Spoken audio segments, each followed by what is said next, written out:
Call Permaseal 800-421-SEAL. Time to check the roads in the Team Hochberg Traffic Center with Jim Telemonte. Inbound Ryan traffic is heavy in pockets from 75th Street most of the way to downtown Chicago after IDOT crews were very late in clearing overnight road construction. The travel time is coming down quickly. At one point, it was an hour and a half from 95th to downtown. Now it's 25 minutes. Express lanes are much quicker than the locals. Outbound, it's 14 minutes downtown to 95th. I-57 is 16 minutes, I-80 to the merge. Bishop Ford 13. Lakeshore Drive has delays northbound from 18th Drive to Roosevelt. It's 18 minutes from Marquette to Monroe.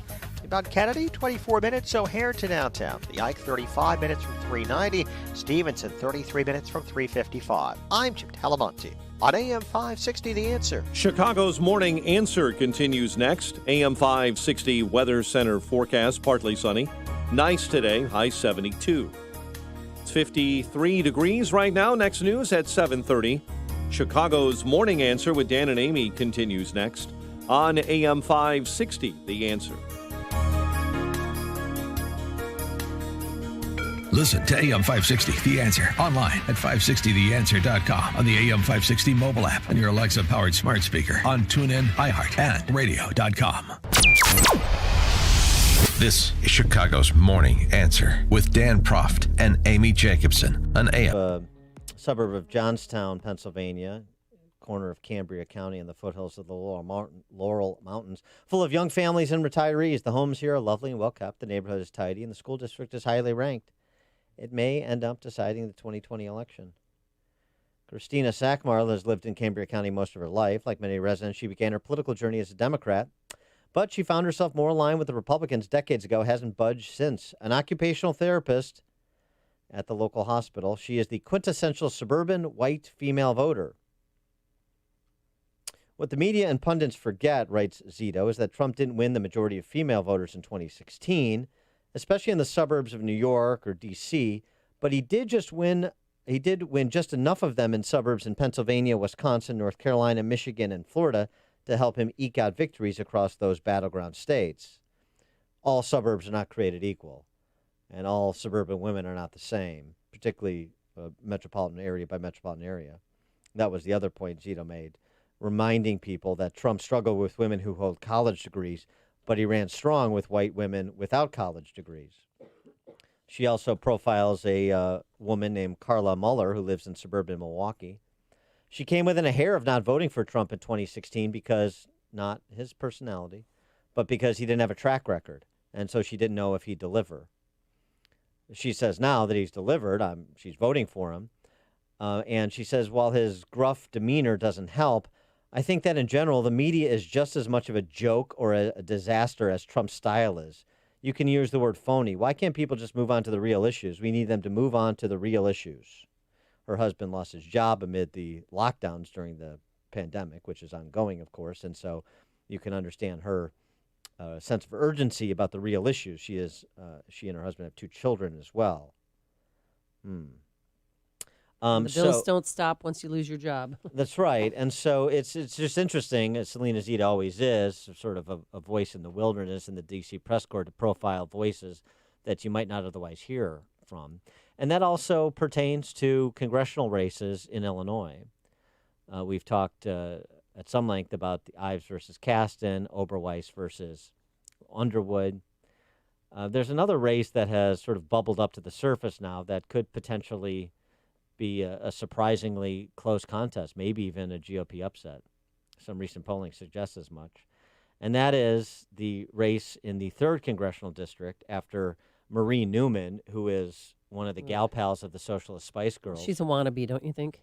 She defeated Dan Lipinski in the primary, second go-around, and because she is so far left of where the center cut is of that Southwest Side district, the possibility that Mike Fricilone, the Republican candidate and a Will County board member, could spring an upset seems to be a necessary conversation. So let's have it. We're pleased to be joined by Mike Fricilone, Republican congressional candidate for Illinois 3. Mike, thanks for joining us again. Appreciate it. Thanks, Dan. Good morning, Amy. Good morning, Mike. So, so how do you size up the race for people here? Why is this district, which has not been held by a Republican since the mid '70s, why could it go Republican this time? Well, Dan, it is a plus 5D district, but the difference is it's really a union Democrat. It's not a liberal Democrat. Now, primaries usually just don't foretell the real story. There's a lot of things that happened during the primary, one of which was the COVID scare starting right at primary time, which certainly hurt a lot of the older generation from coming out and voting, and I think that hurt Dan a lot. And plus, personally, I feel I'm an incredible candidate, so I took some Republican votes that might have crossed over normally. So I don't really think the district is progressive as it looked in the primary, and that's bearing out. Your last conversation about women moving over. I've been especially in the Chicagoland area, Garfield Ridge, Mount Greenwood. The women there are Trumpers. It's amazing, and these are Democrats that I grew up with when I grew up in Garfield Ridge. So I think that sets up the initial upset. But then you throw the defund police in, and especially those areas in Chicago and those close southern suburbs. The last thing they want to hear about is defund the police, and that's where my opponent sits. So she's a proponent of defunding police, and has she stood up and condemned any of the looting and rioting that's happened? Not at all. And we've asked for it several times for her to disavow her defunding police stance and her marching with BLM in support of that, and she has ignored that or kind of backed off a little bit now. Now she says she supports the police, but she uses, the new words, reimagine, reappropriate. They made their big mistake with the word defund, and now she's trying to back off of it. Are there any manifestations of what you're suggesting is afoot? In other words, President Trump getting the endorsement of the New York City Police Union, which doesn't usually endorse. That was a real message sent to Democrats around the country that the police are not just going to stand back and be denigrated and defunded at their behest. And if that's the position they're going to take, then they're going to go with the Republicans in no uncertain terms. Anything like that happening on the southwest side of the city with police or any other constituency in the suburban part of the district as well that normally would be either quiet or allied with the Democrats? Yeah, and that's exactly what happened. I got the Chicago FOP endorsement, the Will County Sheriff endorsement, and the Illinois State District Police endorsement. They want no part of those people that want to defund. And it's permeating the neighborhoods. Well, number one, you have Mount Greenwood and Garfield Ridge and Bridgeport is a bastion of police and fire in those areas. They stay in the area. They want their community safe. But here out in the suburbs, I hear it every day from the soccer moms that say, I don't know that I want to go out. It's getting a little dark now. We just had a meeting, my partner, Steve Ellich from the Will County Board, we had a meeting with the Sheriff's Police yesterday here in Will County and said, if you're concerned about issues, we had a couple of issues here in Homer Glen, come on out and talk to the Sheriff's Police. We were surprised. We figured 5-10 people show up. We probably had 20-30 people show up, and people on Zoom watching it. People are concerned about their safety right now. And I think that's going to be one of the biggest things that they vote on locally out here. Obviously, Pat O'Brien against Kim Fox. I really think Pat's just going to clean clock on that race because people are afraid. And that's their main concern these days. As long as they have a job, they're not concerned what's going on around them many times. They go about their business, take their kids to their games. They want to be safe. Yeah, we can only hope that happens. But back to your opponent, she has an extreme Medicare plan for all. Can you explain how that has turned off a lot of constituents? Yeah, she's basically, as you said earlier, she wants to be in the squad. And she's basically just following every leftist extremist view that they have out there in Washington with Bernie Sanders. Her big donors are AOC and Bernie Sanders and Elizabeth Warren. And a Medicare for all, a lot of people who really don't investigate the numbers thinks it sounds good. But when she was interviewed one other time, she was asked about, well, what about the unions? And she goes, we'll have a special Medicare for all for them. So I just don't think she understands what she's talking about. When I talk to union people, they said the last thing we want is Medicare for all. We have a great plan. We want to keep it. So she narrowly defeats Lipinski in the primary, and the question then becomes those Democrats and perhaps some Republicans who crossed over for Lipinski, obviously less so than last time. The Democrats who supported Lipinski, what evidence is there that they're coming your way in sufficient numbers because you need to pull them in, as opposed to just going with the D and with the D ticket, Biden and Marie Newman? Right. Well, I believe a lot of them with me since they're working with me. I have probably more of them working with me than even my Republican volunteers on a day-to-day basis, making calls and things. So there is a giant contingent of the Lipinski Democrats because they were more moderate to begin with. I wouldn't say I was far right. I won't call myself a moderate, but I understand both sides. I work across the aisles at the county. I understand how that works, and I do have that experience, which she doesn't have. But yeah, I have a lot of the Democratic people working for me out in the streets. So these are trade unionists. So would give me a profile or a sense of the coalition. Yeah, get some of those Lipinski workers from the past.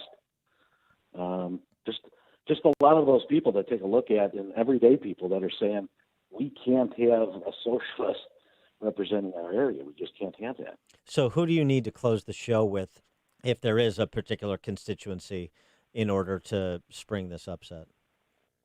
Well, I certainly need to get those independents in the middle, and the softies, like you said, the people that generally voted for Lipinski, pro-life people, Second Amendment people, and the unions that, like I said, I talk to every day that say we can't have a move toward Medicare for all. We need to keep that. So I need to get that union contingent, which is big in this district. And the suburban part of the district, the Oak Lawns and Orland Parks of the world, and how does that compare and contrast that for those not familiar with the 3rd District in terms of how that plays out? Oak Lawn, Orland Park are solid areas, probably leaning more Republican at this point. Probably some of the bigger progressive movement is coming from outside of Will County, out in Frankfort, which is not in the district, but is pushing north a little bit. And then, of course, you have the Western Springs and LaGrange, which does lean a little bit more left. But we're getting good support out of there as well. And the closing message, if you were to frame the choice that for people in terms of Fricilone versus Newman, what's that choice on November 3rd, or early voting going on? So the key is, if you want an extreme agenda of Green New Deals and Medicare for all and defunding the police, then Marie Newman's the candidate. If you want a common sense, mainstream person who understands how to work in government, who's spent 8 years in government now, knows the legislative process, and Mike Fricilone's the candidate. And the recent polling has you within the margin of error in this race, right? It does. It does. Interesting. All right. Definitely a race to watch. Also, Mike, website, people can get more information on your candidacy. MikeFricilone.com, and I spell that Fricilone. Mike Fricilone, Republican congressional candidate for Illinois 3. Mike, thanks for joining us. Appreciate it. Thanks, Dan. Thanks, Amy. Thank you. And he joined us on our turnkey.pro answer line. If you're talking about it, Dan and Amy are talking about it. It's Chicago's Morning Answer on AM 560. The Answer. The following is a paid political announcement. The biggest threat to Illinois citizens from Washington is health care costs and policies.